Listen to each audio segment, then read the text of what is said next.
Welcome to Pathsala online classes top 1000 general science question সিরিজের আজ আমরা ষষ্ঠ পাঠ আলোচনা করব। যদি আমাদের ভিডিও ভালো লাগে তাহলে লাইক ও শেয়ার করবে এবং আমাদের চ্যানেলটি প্লিজ সাবস্ক্রাইব করবে। পূর্ববর্তী ভিডিওগুলোর লিঙ্ক ডেসক্রিপশন বক্সে দেওয়া আছে, ওখান থেকে তোমরা ভিডিওগুলি দেখতে পারো। আর পিডিএফ নোটসগুলি আমরা আমাদের টেলিগ্রাম চ্যানেলে দিয়ে দেবো, ওখান থেকে তোমরা ডাউনলোড করে নিতে পারবে। তাহলে শুরু করছি আজকের প্রথম প্রশ্ন। The existence of isotope was first suggested in 1913 by the radiochemist. 1913 সালে আইসোটোপের অস্তিত্ব প্রথম কে ধারণা দেন? দেখো, 1913 সালে প্রথম আইসোটোপের অস্তিত্বের ধারণা দেন বিজ্ঞানী ফ্রেডেরিক সরি। তিনি কিন্তু এই রেডিও কেমিস্ট্রির উপর 1921 সালে কিন্তু নোবেল পুরস্কার পেয়েছিলেন। চলে আসছি পরের question. Dash is a polar covalent bond. দেখো, পোলার কোভ্যালেন্ট বন্ড নিচের কোনটা আছে? পোলার কোভ্যালেন্ট বন্ড বা ধ্রুবীয় সমযোজী বন্ধন। দেখো, যদি ধ্রুবীয় সমযোজী বন্ধন কাকে বলে না জানি তাহলে এটার অ্যান্সার কিন্তু আমরা করতে পারবো না। দেখো, ধ্রুবীয় সমযোজী বন্ধন কাকে বলে? কোনো সমযোজী বন্ধনের ইলেকট্রন জোড় যদি সমযোজী পরমাণু দুটি দ্বারা সমভাবে ব্যবহৃত না হয় তবে সেই বন্ধনকে বলা হয় ধ্রুবীয় বন্ধন বা পোলার বন্ধন। কি বললাম? দুটি পরমাণু বা তিনটি পরমাণু দ্বারা সমযোজী বন্ধন যদি গঠিত হয়, সেই বন্ধন জোড়ের ইলেকট্রনগুলি যদি সমানভাবে ব্যবহৃত না হয় তাহলে সেই বন্ধনকে বলা হবে পোলার বন্ধন বা পোলার কোভ্যালেন্ট বন্ড বা ধ্রুবীয় সমযোজী বন্ধন। আর তাহলে ধ্রুবীয় বন্ধন আমরা বুঝলাম। এবার আমরা অধ্রুবীয় বন্ধন বা নন পোলার বন্ড কী করে বুঝবো? যে কোনো সমযোজী বন্ধনের ইলেকট্রন জোড় যদি সমযোজী পরমাণু দুটি দ্বারা সমানভাবে ব্যবহৃত হয় তাহলে কিন্তু আমরা বলে দেবো সেটাকে নন পোলার বন্ধন বা অধ্রুবীয় বন্ধন, তার মধ্যে কোনো পোলারিটি নেই। বোঝা গেল? তাহলে নন পোলার বা অধ্রুবীয় বন্ধনে ইলেকট্রনগুলি সমানভাবে ব্যবহার করবে, আর পোলার কোভ্যালেন্ট বন্ডে ইলেকট্রন জোড়ের ইলেকট্রনগুলি প্রত্যেক পরমাণু সমানভাবে ব্যবহার করবে না। তাহলে দেখো, এখানে আমরা যদি দেখি হাইড্রোজেন ক্লোরাইড বা HCl অণুর গঠন। এই HCl বা হাইড্রোক্লোরিক অ্যাসিডের অপর নাম হচ্ছে মিউরিয়াটিক অ্যাসিড। এই HCl অণুর গঠন যদি আমরা দেখি, HCl এর বাইরের কক্ষে একটা ইলেকট্রন আর ক্লোরিনের বাইরের কক্ষে আছে 7টা ইলেকট্রন। 7টা। এখানে একটা ইলেকট্রন আর এই হাইড্রোজেনের একটা ইলেকট্রন, এরা কিন্তু পরস্পর সমযোজী বন্ধন দ্বারা আবদ্ধ থাকে। কিন্তু এই ক্লোরিন পরমাণুর তড়িৎ ঋণাত্মকতা হাইড্রোজেনের তড়িৎ ঋণাত্মকতা থেকে অনেক বেশি হওয়ার জন্য এই ইলেকট্রন জোড়কে কিন্তু ক্লোরিন পরমাণু বেশি পরিমাণে আকর্ষণ করে। তার ফলেই কিন্তু এখানে পোলারিটি দেখা যায় বা এখানে পোলার বন্ড দেখা যায়। তাহলে আমাদের সঠিক উত্তর হয়ে যাবে HCl। বাকি তিনটের ক্ষেত্রে কিন্তু পোলার বন্ধন দেখা যায় না, পোলার কোভ্যালেন্ট বন্ড দেখা যায় না। তাহলে আমরা একটা টার্ম ব্যবহার করেছি যে তড়িৎ ঋণাত্মকতা কী, যে তড়িৎ ঋণাত্মকতা বলে একটা টার্ম ব্যবহার করেছি। এই তড়িৎ ঋণাত্মকতাটা কী? দেখো, যখন বন্ধন গঠিত হয় অন্য কোনো মৌলের পরমাণুর সঙ্গে সমযোজী বন্ধন যখন থাকাকালীন অবস্থায় বন্ধন সৃষ্টিকারী ইলেকট্রন জোড়কে কোনো পরমাণু নিজের দিকে যে আকর্ষণ করার ক্ষমতা সেটাকেই বলা হয় তড়িৎ ঋণাত্মকতা। এক্ষেত্রে কিন্তু হাইড্রোজেনের থেকে ক্লোরিনের ইলেকট্রন আকর্ষণ করার ক্ষমতা কিন্তু অনেক বেশি, তার জন্য কিন্তু ক্লোরিনের তড়িৎ ঋণাত্মকতা হাইড্রোজেনের থেকে বেশি। চলে আসছে আমাদের পরের কোশ্চেন। নিচের কোন অণুটি সমযোজী দ্বিবন্ধন দ্বারা যুক্ত? তাহলে আমাদের কেমিক্যাল বন্ডিং বা রাসায়নিক বন্ধন আমাদের দেখতে হবে বা লিউইস গঠন দেখতে হবে এই চারটে অণুর মধ্যেই। তাহলে আমরা কি দেখব? দেখো, এখানে ক্লোরিন অণু যদি দেখি, ক্লোরিন দুটো পরমাণু নিয়ে একটি ক্লোরিন অণু গঠিত হচ্ছে। ক্লোরিনের সর্ববৃহৎ কক্ষপথে 7টা করে ইলেকট্রন আছে। ক্লোরিনের সর্ববৃহৎ কক্ষপথে কটা আছে? 7টা করে ইলেকট্রন আছে। এখানে দেখো একটা মাত্র নিঃসঙ্গ ইলেকট্রন আছে, আর এই ক্লোরিনেতে একটা মাত্র নিঃসঙ্গ ইলেকট্রন। এই ইলেকট্রন কি করছে? এরা সমভাবে ব্যবহার করে একটা ক্লোরিন ক্লোরিন সমযোজী বন্ধন গঠন করছে। এখানে কিন্তু একটা মাত্র সমযোজী বন্ধন গঠন করছে, এখানে তার মানে একটি মাত্র সমযোজী বন্ধন বা একযোজী বন্ধন দেখা যাচ্ছে। তাহলে ক্লোরিন এটা হবে না, ক্লোরিন 2 আমাদের উত্তর হবে না। তারপরে আমরা দেখব অক্সিজেন। অক্সিজেন অণুতে দুটো অক্সিজেন পরমাণু নিয়ে একটা অক্সিজেন অণু গঠিত হচ্ছে। অক্সিজেনের সর্ববৃহৎ কক্ষপথে আছে 6টা ইলেকট্রন। কি বললাম? অক্সিজেনের সর্ববৃহৎ কক্ষপথে আছে 6টা ইলেকট্রন। এখানে দেখো দুটো নিঃসঙ্গ ইলেকট্রন জোড় পরস্পর সমানভাবে ব্যবহার করে একটা সমযোজী বন্ধন গঠন করেছে। এখানে কিন্তু দুটো সমযোজী বন্ধন দেখা যাচ্ছে। তাহলে আমাদের সঠিক উত্তর হয়ে যাবে অক্সিজেন বা O2। অপশান বি আমাদের সঠিক উত্তর। চলে আসছি পরের question. The OH bond in CH3OH।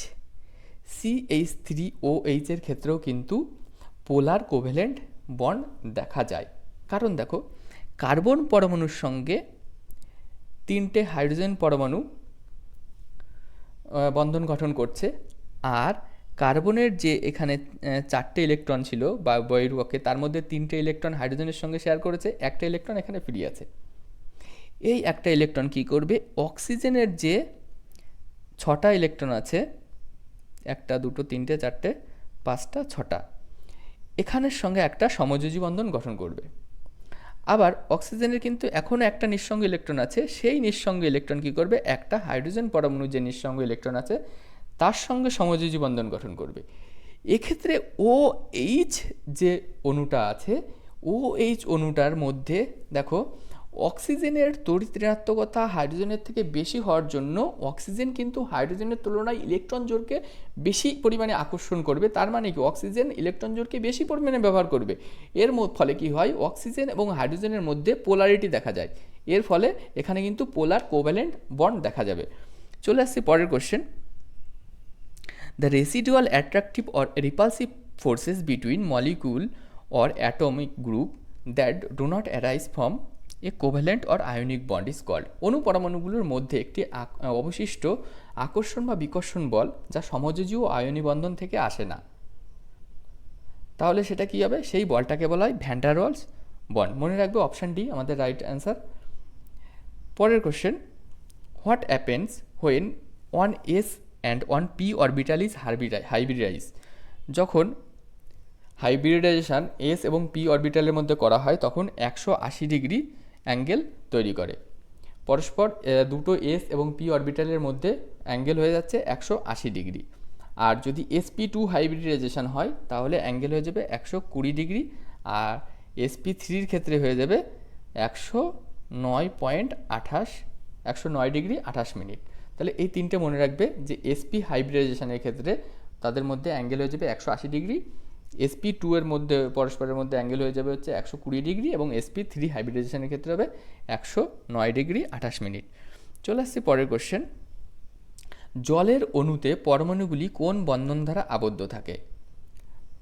দেখো জলের সংকেত হচ্ছে H2O। এখানে দুটো হাইড্রোজেন পরমাণুর সঙ্গে একটি অক্সিজেন পরমাণু পরস্পর সমযোজী বন্ধন দ্বারা যুক্ত হয়ে একটা জলের অণু গঠন করেছে। কিন্তু গঠন স্ট্রাকচার এটা অবশ্যই কোভ্যালেন্ট বন্ড বা সমযোজী বন্ধন। তাহলে স্ট্রাকচারটা আমাকে দেখতে হবে যে অক্সিজেনের সর্ববৃহৎ কক্ষপথে আছে 6টা ইলেকট্রন, 6টা ইলেকট্রন, আর একটা করে হাইড্রোজেনের বাইরের কক্ষে যে একটা ইলেকট্রন নিঃসঙ্গ আছে, এরা পরস্পর সমানভাবে ব্যবহার করছে। কিন্তু এক্ষেত্রেও অক্সিজেনের তড়িৎ ঋণাত্মকতা হাইড্রোজেনের থেকে বেশি, তার জন্য কিন্তু এর মধ্যে পোলারিটি বা দেখা যাচ্ছে। এই পোলারিটি দেখার জন্য কি হয়? অক্সিজেন এবং হাইড্রোজেনের দ্বিমেরু ভ্রামক বা ডাইপোল মুভমেন্ট দেখা যায়। ডাইপোল মুভমেন্ট দেখা যায়। এই ডাইপোল মুভমেন্ট দেখা যাওয়ার জন্য এখানে কিন্তু পোলার কোভ্যালেন্ট বন্ড গঠিত হয়। মনে থাকবে তাহলে এখানে যে জলের অণুতে যে বন্ধন দ্বারা আমরা দেখতে পারি সেটা হচ্ছে পোলার কোভ্যালেন্ট বন্ড। চলে আসছে আমাদের পরের কোশ্চেন। NaCl has. NaCl এর ক্ষেত্রে কি হচ্ছে? দেখো সোডিয়ামের সর্ববৃহৎ কক্ষপথে কটা ইলেকট্রন আছে? সোডিয়ামের সর্ববৃহৎ কক্ষপথে একটা ইলেকট্রন আছে, আর ক্লোরিনের সর্ববৃহৎ কক্ষপথে আছে 7টা ইলেকট্রন। এই সোডিয়াম থেকে সহজেই কিন্তু একটা ইলেকট্রন বের করে সে কিন্তু পজিটিভ আধান বিশিষ্ট একটা আয়নে পরিণত হতে পারে, এবং ক্লোরিন কিন্তু সেই ইলেকট্রনটা সহজেই গ্রহণ করে কিন্তু একটা ঋণাত্মক আধানযুক্ত আয়নে পরিণত হতে পারে। তাহলে সোডিয়াম পরমাণু তার সর্ববৃহৎ কক্ষপথে থেকে একটি ইলেকট্রন বর্জন করে কি হয়ে যাবে? Na+ আয়ন, আর ক্লোরিন পরমাণু সেই ইলেকট্রন গ্রহণ করে আসবে ক্লোরিন মাইনাস আয়ন। আর এই সোডিয়াম আয়ন এবং ক্লোরিন আয়ন পরস্পর স্থির তড়িৎ আকর্ষণ বল দ্বারা যুক্ত হয়ে NaCl গঠন করবে, বা ইলেকট্রোস্ট্যাটিক ফোর্স দ্বারা যুক্ত হয়ে একটা বন্ধন গঠন করবে। এই বন্ধনটাকে আমরা বলছি আয়নিক বন্ড বা আয়নীয় বন্ধন। তার আমাদের সঠিক উত্তর হয়ে যাবে আয়নিক বন্ড। চলে আসছি পরের question. Covalent bond is also called, সমযোজী বন্ধন অপর কী নামে পরিচিত? দেখো, সেটা মলিকুলার বন্ড বা আয়নীয় বন্ধন নামে পরিচিত।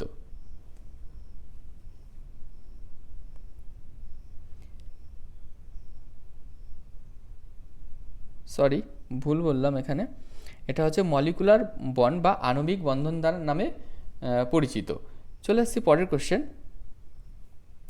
Which of the following compound has the strongest hydrogen bond? দেখো, হাইড্রোজেন বন্ড যদি স্ট্রংগেস্ট কিনা দেখতে হয় তাহলে আমাদের একটা তড়িৎ ঋণাত্মকতার ক্রম অনুযায়ী সাজাতে হবে। যে পরমাণুর মধ্যে যে তড়িৎ ঋণাত্মকতা যত বেশি হবে সেখানে কিন্তু হাইড্রোজেনের সঙ্গে সেই পরমাণুর বন্ডিং কিন্তু শক্তিশালী হবে।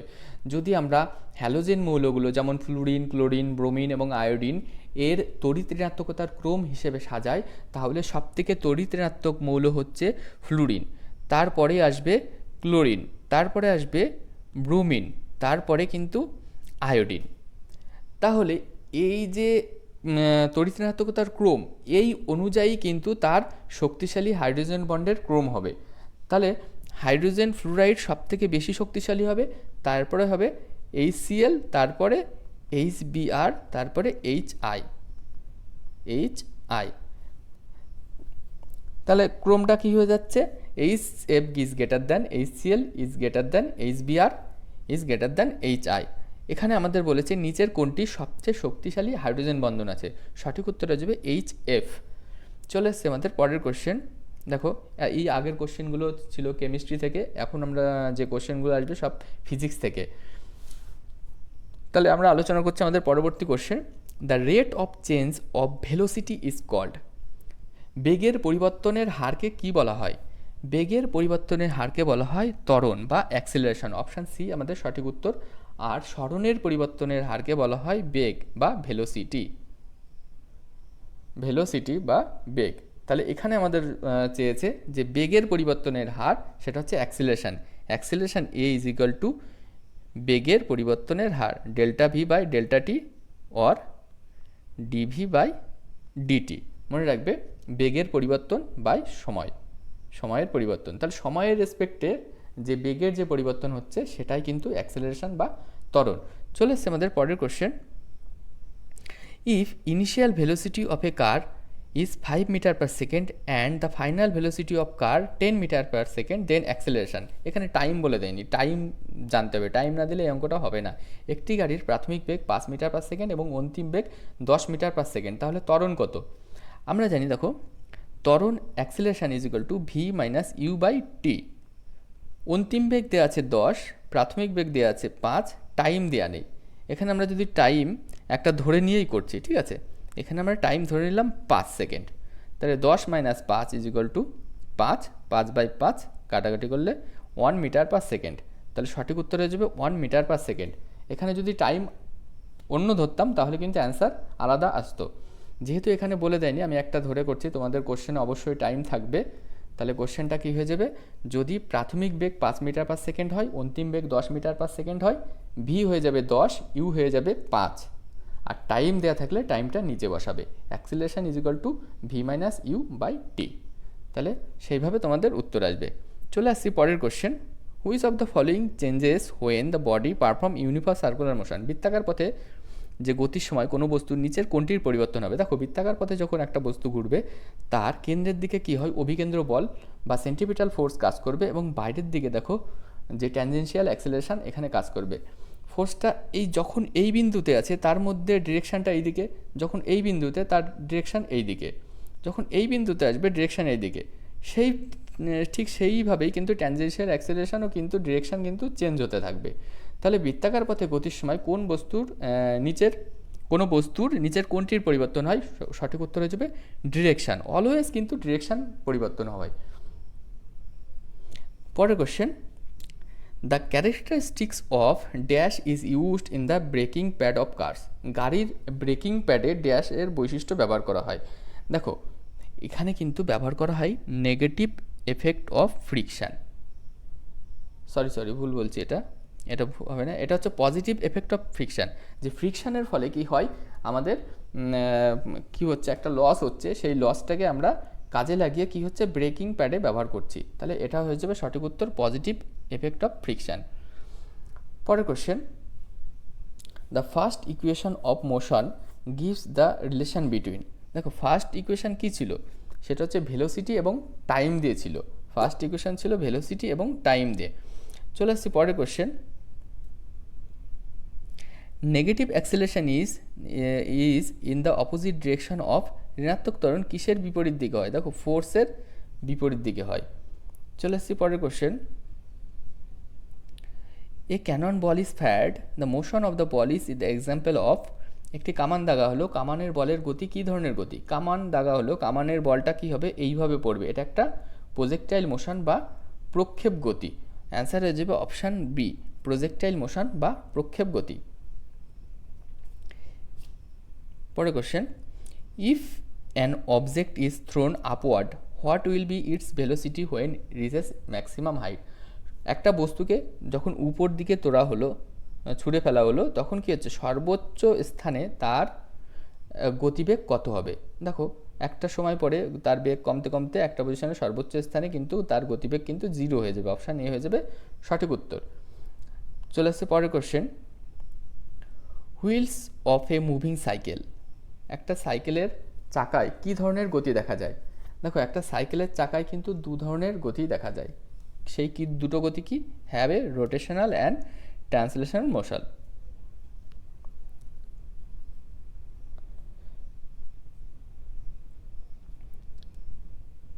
What does the slope of velocity time graph represent? বেগ সময় লেখচিত্রের নতি কি সূচিত করে? এই অ্যাক্সিস যদি আমরা টাইম বসাই আর এই অ্যাক্সিসে বেগ বসাই, এখানে যে স্লোপটা আছে এই স্লোপটা নির্দেশ করে কি? সেটা হচ্ছে acceleration. Option A right answer. মনে রাখবে যে বেগ সময় লেখচিত্রে যে স্লোপটা আছে বা নতি আছে সে কিন্তু অ্যাক্সিলারেশন সূচিত করে। পরের question, work done by centripetal force, অভিকেন্দ্র বল দ্বারা কৃতকার্য কত হবে? দেখো আমরা জানি কৃতকাজ বা work done is equal to F vector dot S vector. F vector dot S vector, F এবং এসের মধ্যে অ্যাঙ্গেল কত হচ্ছে? দেখো এখানে যখন অভিকেন্দ্র বল কাজ করছে তাদের মধ্যে অ্যাঙ্গেল হয়ে যাচ্ছে 90 ডিগ্রি।